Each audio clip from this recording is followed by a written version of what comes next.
Parce que si t'es de droite, t'es égoïste, t'es un mec qui t'intéresse pas aux autres, alors les droits de l'homme, tu t'en fous.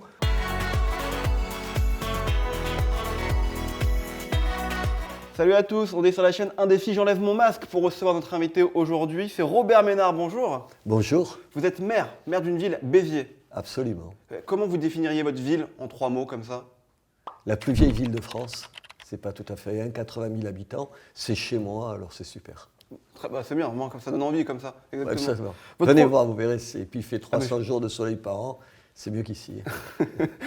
Votre premier job, vous vous rappelez de votre premier travail? Mon premier travail, je suis sorti de l'armée, à l'époque on faisait l'armée. J'avais un petit garçon qui venait de naître et donc j'ai cherché du boulot et je suis devenu pompiste, voilà exactement pour vous dire. Et ouais, j'avais absolument besoin de travailler, mais à l'époque on n'avait aucun problème, vous savez, tu sortais, tu perdais un boulot, après j'ai vendu des assurances ensuite, je fais tout un tas de petites choses et après... Vous avez été journaliste? Et après je suis devenu journaliste parce que j'ai travaillé dans des radios libres et après il y a un copain à moi qui était à RMC, Radio Monte Carlo, qui m'a dit « mais tu veux pas devenir journaliste ?» Je répondais à des questions et il m'a dit « cette fois-ci, c'est toi qui vas les poser ». Voilà, c'est comme ça s'est fait. C'est votre carrière. Voilà. J'ai une question, ça sert encore à quelque chose, ça, aujourd'hui? Une carte de presse, objectivement? Ouais, je crois quand même. Je crois que ça accrédite un certain nombre d'un supposé sérieux dans un certain nombre de circonstances. Si vous allez à l'étranger, honnêtement, vous en avez besoin. Alors ici, ça peut faire ricaner parce qu'honnêtement, ça va personne. J'ai jamais vu quelqu'un demander la carte de presse à qui que ce soit. Et en France, elle a encore une signification, il y a encore une objectivité? Ah ben, il n'y en a jamais eu, si c'est ce que vous me demandez. Bien sûr qu'il n'y en a jamais eu. On ne peut pas être objectif, il n'y a jamais eu une neutralité? Non, je crois qu'on peut essayer d'être honnête, c'est-à-dire écouter les gens, pas les juger avant qu'ils finissent leur phrase, peut-être être un peu bienveillant avec les gens, les laisser argumenter sans penser que parce qu'ils ne pensent pas la même chose que vous, c'est des traites, des salauds ou que sais-je encore. Le journalisme, il y a un rapport avec la politique ou pas? D'abord, il y a plein de journalistes qui font de la politique, en réalité, c'est vrai des éditorialistes. Bien sûr, attendez. Oui, non, en dehors d'Éric, je ne parle pas d'Éric Zemmour. Ah, vous l'appelez Éric, d'accord. C'est mon copain, alors attendez, je peux, pour vous faire plaisir, dire Éric Zemmour. Mais je l'appelle Éric et Marine Le Pen, je l'appelle Marine, parce que je les connais tous les deux et tout ça.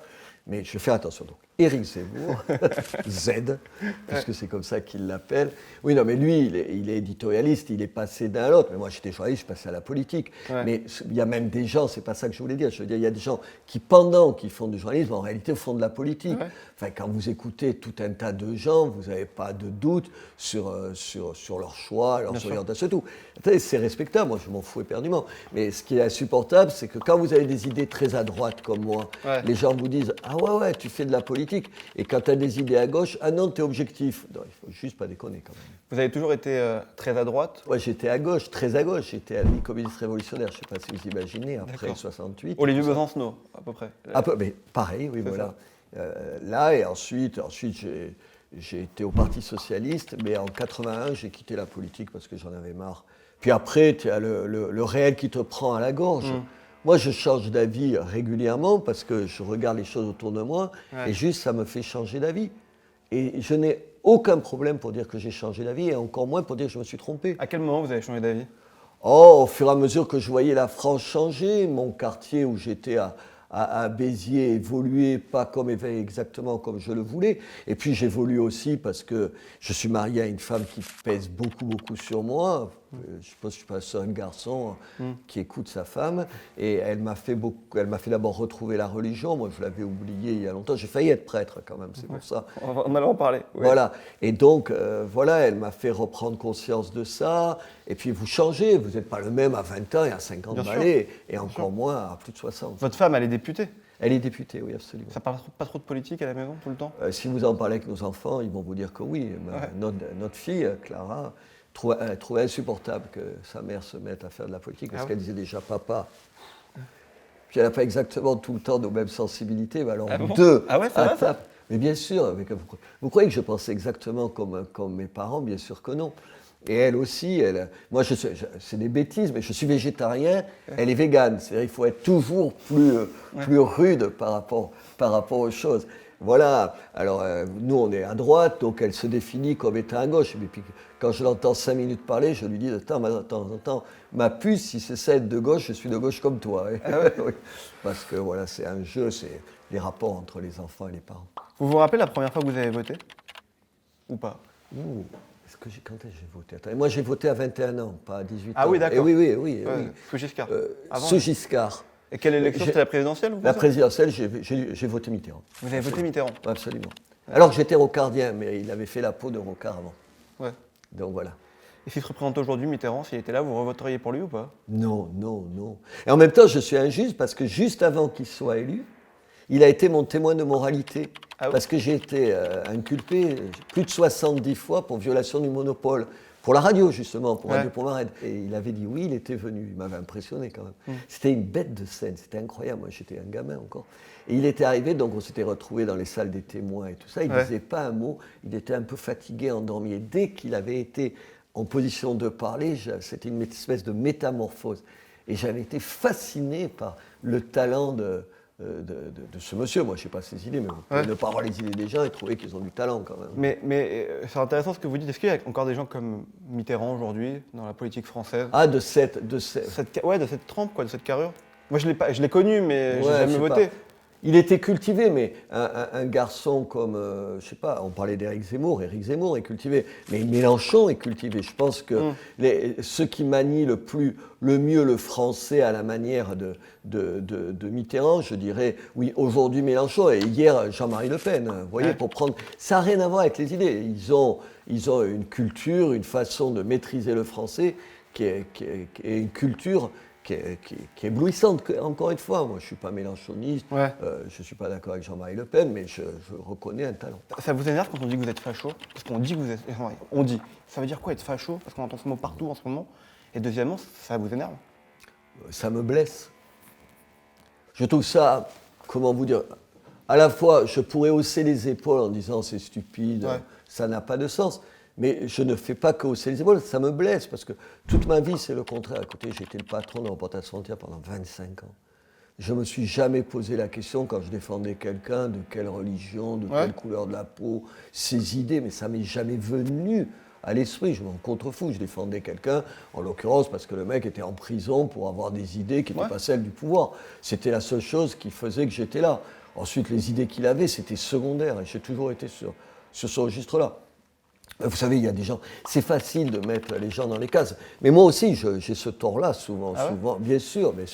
Des fois, je m'en veux de caricaturer un certain nombre de gens alors que c'est plus compliqué que ça. Souvent, les gens qui sont fachos et tout ça, c'est des gens qui... Pourquoi on dit facho quand on parle de vous? C'est une vraie question. Pourquoi on dit facho? Quoi? Parce que j'ai des propos durs sur l'immigration. Je les ai eus bien avant tout le monde. Mais écoutez, aujourd'hui, vous entendez tout le monde dire la même chose. Enfin, moi, je suis sidéré. Madame Pécresse, ou je ne sais pas, ou qui je peux prendre, Monsieur Barnier. Monsieur Barnier, c'est quand même pas l'extrême droite, il ne faut pas rigoler. Ils disent exactement la même chose que nous. Moi. Mais ce que je veux dire, c'est que aussi dans votre ville, vous avez peut-être été radical quelquefois. Peut-être qu'on a eu des affiches un peu rudes et tout ça. Mais vous ne regrettez pas ça? Ouais, certaines affiches, je ne les ferai pas aujourd'hui, bien sûr. Mais je le dis, je l'ai écrit et tout. Il y a des choses que je ne referai pas. Et puis, vous savez, j'étais, pour être tout un tas de journalistes, le traître absolu. Et oui, j'ai créé Reporters sans frontières. Je l'ai dirigé pendant 23 ans.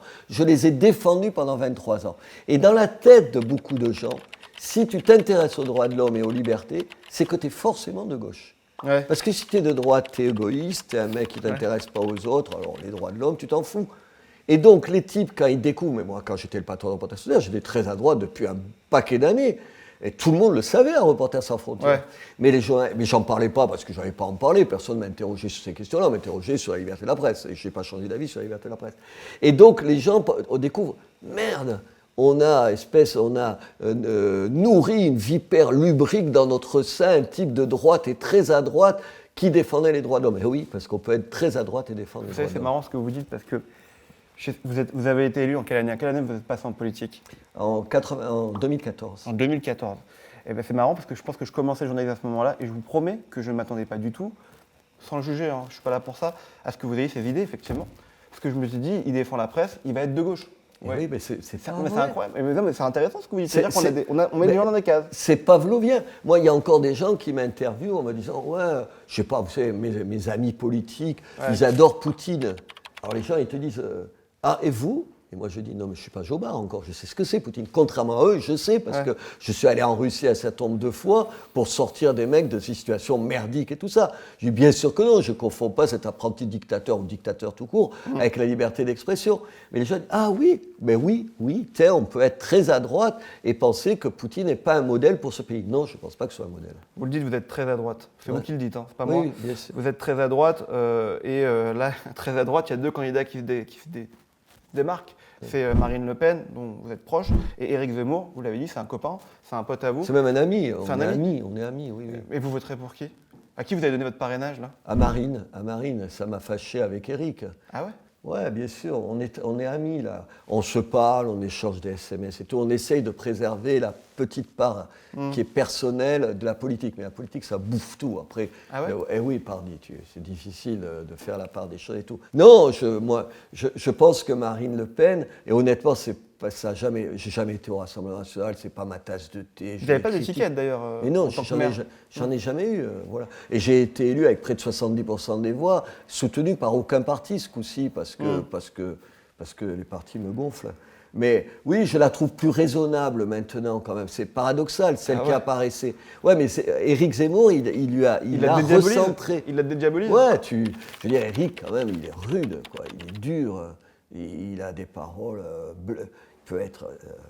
Mais ça vous fait pas peur justement, vous qui êtes entre Marine Le Pen et Éric Zemmour entre guillemets?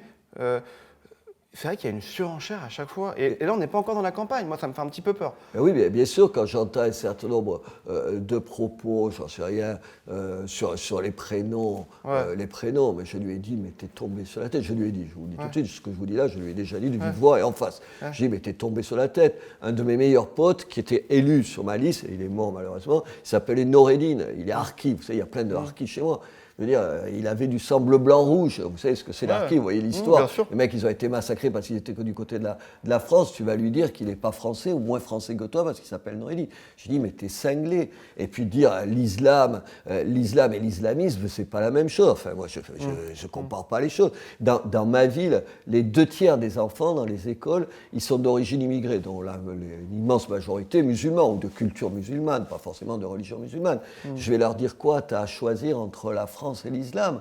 Non, l'islamisme et l'islam, c'est pas la même chose. Il y a des radicaux insupportables, et puis il y a des gens qui pratiquent leur religion tranquillement, calmement, en se comportant comme chacun d'entre nous. Moi, je suis catholique, je le dis parce que j'en parle quand on me pose la question. C'est plus facile de dire qu'on est catholique aujourd'hui que de dire qu'on est musulman, vous en conviendrez? Ah, c'est plus facile de s'appeler Charles que Mohamed aussi, c'est sûr. Bien sûr que je le sais. Bien sûr, vous croyez que je le sais pas. Mais vous savez, dans ma vie... Ça me fait peur, parce que franchement, honnêtement...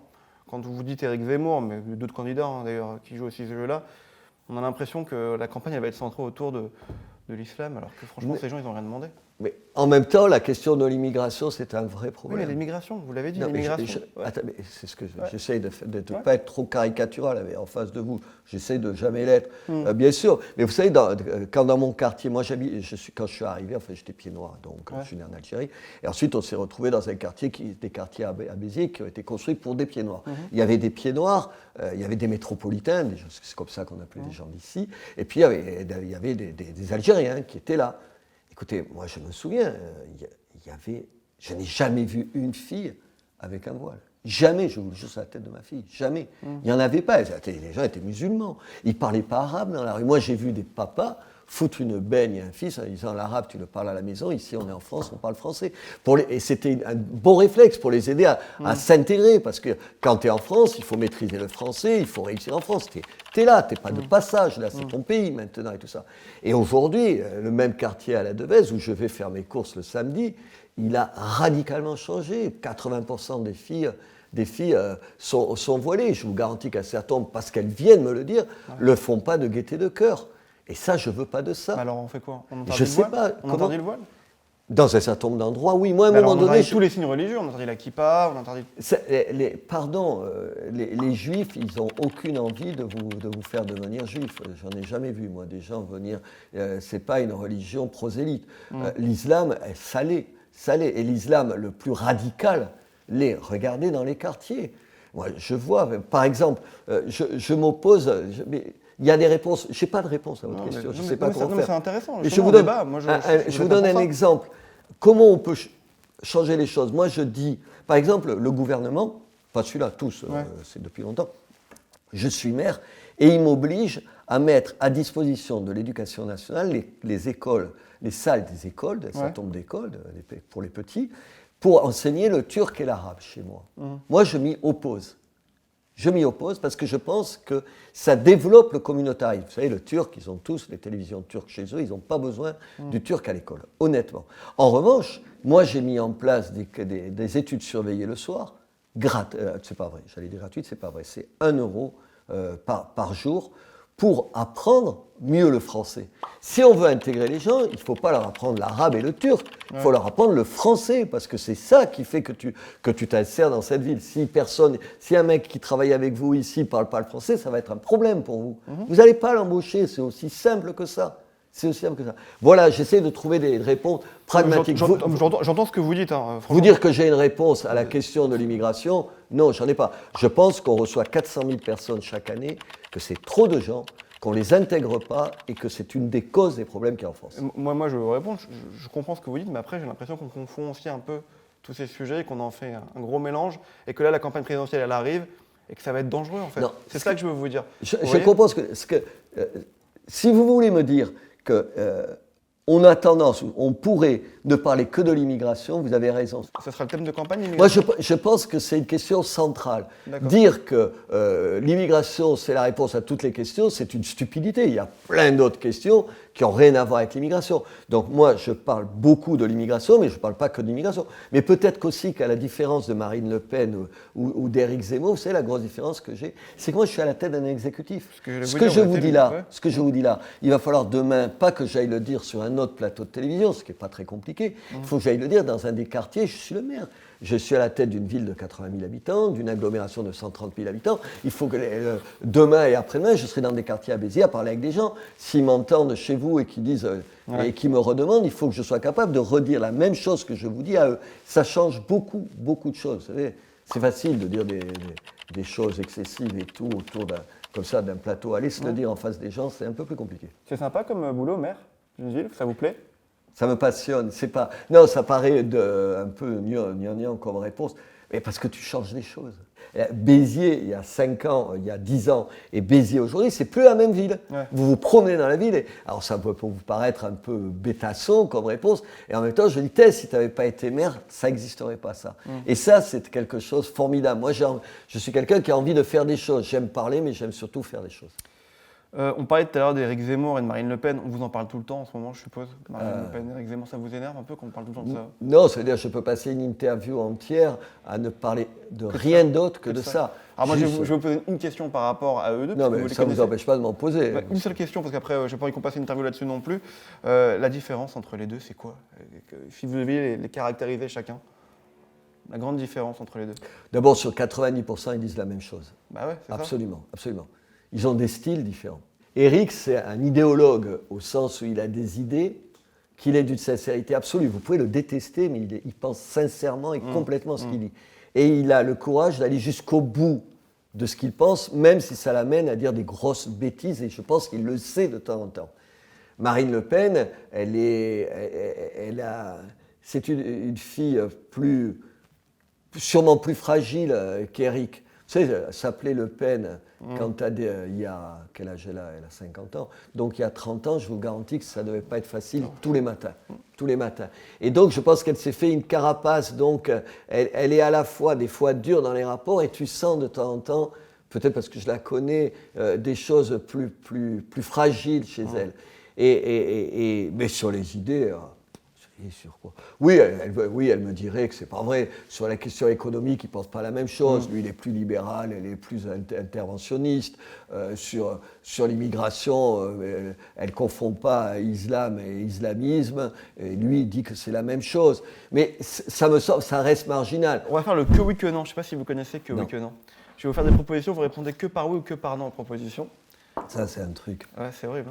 Hein. Après, vous pouvez vous justifier un petit peu. Vous pouvez vous justifier quand même, je sais pas. Que oui, que non. Est-ce que vous adhérez à la théorie du grand remplacement ? Oui, si c'est pour dire qu'il y a un changement de population. Non, si c'est pour penser qu'il y a des gens qui l'organisent, ce grand remplacement.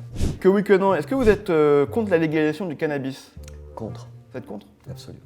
Derrière le cannabis, il y a toute une économie qui pourrit la vie des banlieues et tout ça. Moi, je le vois chez moi, Et je pense que la légalisation, ça changera rien, Les pays où ça a été légalisé, le trafic il continue et tout ça, et je crois pas que ce soit la solution. Puis je pense que, alors ça va vous paraître monstrueux, je pense qu'il faut mettre des interdits. Je crois que, peut-être parce que je suis d'une génération où il y en a eu très très peu, et le très très peu m'a pourri la vie. Que oui, que non, ça va mieux avec Karim Benzema. Est-ce que vous êtes content qu'il soit revenu en équipe de France? Non, Karim Benzema, il est... Attendez, c'est un immense joueur de football, c'est pas le problème. Vous aimez le foot? J'aime plus le rugby que le foot. D'accord. Je suis à Béziers, tu vois. C'est pas tout à fait la même chose. Ouais. Et non, mais enfin, tu vois, quand tu craches pendant la Marseillaise, c'est insupportable. C'est insupportable. Tu vois, merde, ils portent les couleurs de la France, sinon tu les portes pas. C'est tout. Si tu n'aimes pas assez ce pays pour être ému par la Marseillaise, c'est que mais t'es pas obligé. Tu peux ne pas l'aimer. Mais tu portes pas le maillot des Bleus. Comment? Il la chante, la Marseillaise. Ah oui, il la chante. Mais putain, il a fallu du temps. Ouais, mais vous trouvez pas que ce genre de garçons qui sont quand même... Moi, je trouve Karim Benzema, pour le coup, j'adore le Real de Madrid. Je suis plus rugby aussi, j'ai fait 20 ans de rugby. Mais j'adore le Real de Madrid. Et c'est un garçon qui finalement n'a jamais causé de problème au Real. Vous voyez, il a joué, il était... Et en France, on est arrivé parce qu'il n'a pas chanté la Marseillaise, alors parce qu'il a craché, ça j'ai pas l'image pour le coup, on l'a détruit quoi. Mais non, mais des fois il faut être intelligent, ce garçon je suppose qu'il n'est pas idiot, et je me dis, à un moment donné, tu peux dire je m'excuse. Ouais. Voilà, c'est tout. Il aurait dit au bon moment, c'est une connerie, je le referai pas, c'est une bêtise. Qu'est-ce que ça t'enlève? Rien. Les excuses, vous le savez, dans la vie, un mec vous fait une crasse, tu vas le voir, tu es en colère, il s'excuse, qu'est-ce que tu dis? T'arrêtes, ta colère tombe parce que tu n'as plus rien à dire. Ils ne savent pas dire ça. Mais les hommes politiques, c'est les pires dans ce domaine-là. Oui, jamais reconnaître que tu t'es trompé. Tout à l'heure, vous me disiez, il y a des affiches que je ne referai pas, il y a des choses que je ne redirai pas. Mais ça ne m'enlève rien de dire que je me suis trompé. Et lui, il a juste ça, c'est un minimum, quoi. Que oui, que non, est-ce que vous trouvez que le gouvernement a bien géré la crise sanitaire, au final? Écoutez, il s'en est mieux sorti que ce que j'ai pensé à un moment donné. Écoutez, moi, j'étais de ceux qui... Donc oui, un petit peu oui. Oui, bien sûr, oui, non, sans hésiter, oui. Oui, et je le dis sans hésiter, parce que je me rappelle, je pense que Véran a dit des bêtises régulièrement, le personnage est assez calamiteux, imbu de lui-même, exaspérant et tout ça. Mais en même temps, regardez, moi j'étais de ceux qui ont critiqué le gouvernement en disant, regardez, au début de la vaccination, ça prend du retard et tout, ils l'ont rattrapé ce retard. Mais oui, bien sûr qu'il faut le reconnaître. Moi, le pass sanitaire, je suis pour, absolument. Tous mes amis politiques sont contre. Tous mes amis. J'ai des amis politiques qui viennent tous les samedis manifester sous ma fenêtre, sous mes fenêtres. Là, enfin, ils sont de moins en moins nombreux le samedi. Et parce que je les avais traités d'abrutis, ils crient « Nous ne sommes pas des abrutis ». Et dedans, il y a des gens qui ont voté pour moi. Au final. Comment? Sur le pass, bien sûr. Enfin, attendez, comment vous voulez faire? Moi, il n'y aurait rien eu dans ma ville s'il n'y avait pas eu le pass sanitaire. On n'aurait pas fait la feria, on n'aurait rien fait. Alors moi, je porte le pass sanitaire, j'ai le pass sanitaire là et je porte un masque. Pas par plaisir, je suppose pas plus que vous, mais par obligation. Mais si c'est le prix à payer pour essayer d'avoir une vie à peu près normale, un peu plus normale, mais bien sûr qu'il faut le faire et Macron, il a eu raison. Que oui, que non, Robert Ménard, est-ce que vous avez déjà été indécis dans votre vie? Indécis? Ouais. Plein de fois. Ouais. La dernière fois, c'était quand, par exemple, vous vous rappelez? Ou pas? Ce matin, quand on m'a posé la question sur êtes-vous toujours pour l'interdiction du voile dans tout l'espace public, j'étais indécis parce que je me suis dit, est-ce que je suis honnête? Si je suis honnête, je dis je m'interroge là-dessus. Si je suis politique, je dis je reste sur la même position. Ah mais donc vous évoluez en permanence en fait? Mais oui, et vous non? Si, bien sûr. On a un cadeau pour vous. Pour terminer l'interview. Je me méfie des cadeaux. Ah non, pourquoi? Mais je sais pas. Vous allez voir. Je me suis dit, il va se moquer de moi. On peut, c'est pas plus difficile. On s'est creusé la tête. Hein. Ah, le petit Jésus. Ouais. Vous savez pourquoi vous avez fait ça? Bien sûr. C'est par rapport à la crèche. Ouais, c'est une bonne idée. D'avoir mis cette crèche. Et merci de m'avoir offert. Ouais. C'est moi-même qui vais le mettre le 25 dans la crèche qui est dans l'hôtel de ville au moment de cette... Vous savez, la crèche, c'est un mauvais procès, là, vous voyez. Ça, autant sur des affiches, je dis, des fois, on a forcé le trait, quitte à blesser les gens, et c'est pas intelligent de blesser les gens. Mais là, il y a 25 000 personnes chaque année. Il y a des femmes voilées qui viennent voir la crèche, parce que la crèche, c'est un moment sympathique. Parce que la crèche, pour tout un tas de gens, pour les catholiques comme moi, ça dit quelque chose. Mais pour plein d'autres gens, c'est la famille. Ouais. C'est des choses sympathiques, c'est un moment heureux. C'est un moment où on essaye tous d'oublier un peu nos problèmes et où on se retrouve, où nos enfants, les miens, ils ne sont pas à Béziers, ils viennent à la maison, on essaye de passer Noël ensemble sous l'arbre de Noël. Et tout le monde s'y retrouve. Et elle sera très belle cette année. Et je le garderai, je le mettrai sur mon bureau. Avec plaisir. L'Église, la séparation, la laïcité, c'est la séparation entre l'Église et l'État. Aujourd'hui, c'est encore le cas. Je vous demande ça parce que de plus en plus, sur certains médias, on voit des choses religieuses.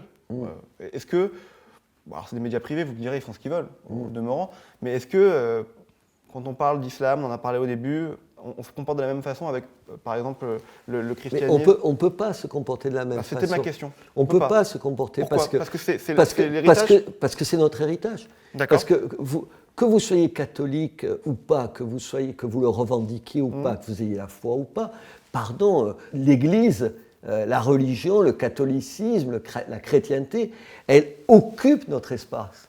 Dans la salle du conseil municipal de Béziers, il y a plein de scènes, et il y a un certain nombre de scènes religieuses, parce que c'est la vie de ce pays, parce qu'on est là-dedans, on ne sort pas de ça, on n'en sort pas. Même quand les gens sont violemment anti-religieux ou anti-catholiques, en l'occurrence, ils sont imprégnés de ça. Ouais. Et moi, je trouve que c'est bien, moi, ça me ravit. Je suis croyant, mais en plus, je suis d'un catholicisme culturel. C'est vrai que vous vouliez devenir prêtre, ce que vous disiez tout à l'heure. Oui, bien sûr. Vous vouliez devenir prêtre? Oui, bien sûr. Jusqu'à quel âge? Oh, ben, c'est ma mère qui n'a pas voulu à l'adolescence, parce qu'elle ne voulait pas, parce que dans la génération de ma famille, de nos cousins et tout, il y avait déjà un prêtre, et elle m'a dit, un prêtre par génération, ça suffit. Ah ouais. Donc, je n'ai pas été prêtre. Alors, je ne voulais pas terminer là-dessus, mais quand même, je suis obligé, puisque vous êtes intéressé par la religion et par le christianisme. La pédocriminalité, je ne sais pas comment on peut appeler ça dans l'Église, ça vous a fait réagir? C'est une trahison. Une trahison de l'Église, une trahison des parents qui ont confié les enfants, parce que pardon, on confie ses enfants à l'Église quand c'est dans une école, quand c'est dans un pèlerinage, dans une cour de récréation, et c'est à vomir. C'est à vomir. L'Église, elle a été d'une... Ça ébranle la foi, ça, ou pas? Ou pas du tout? Ça me fait prendre encore un peu plus de distance avec l'Église, mais j'ai beaucoup de distance avec l'Église. D'accord. Non, là, je pense qu'il y a eu... je ne sais pas comment elle va se relever de cette histoire-là. Elle va se relever de cette histoire-là. C'est toute une façon de se comporter, d'être, de vivre sa foi qui est remise en question. Ça va encore plus loin que le malheur qui a été celui des gens à qui des prêtres ou des laïcs ont imposé ça. Robert Ménard, pardon, merci beaucoup d'être venu nous voir. Je rappelle que vous êtes maire de Béziers. Absolument. Sans étiquette. Sans aucune étiquette aujourd'hui. Un peu une Macron au niveau local, quoi. Je ne sais pas si la comparaison est la bonne, si vous voulez. Merci beaucoup d'être venu nous voir. Merci bon retour à Béziers. Restez sur la chaîne, baladez-vous, allez voir d'autres interviews. Un défi, c'est terminé pour ce numéro. On se retrouve très vite avec un autre invité ou une autre invitée d'un autre parti. C'est la promesse de notre chaîne. À très vite. Bye bye.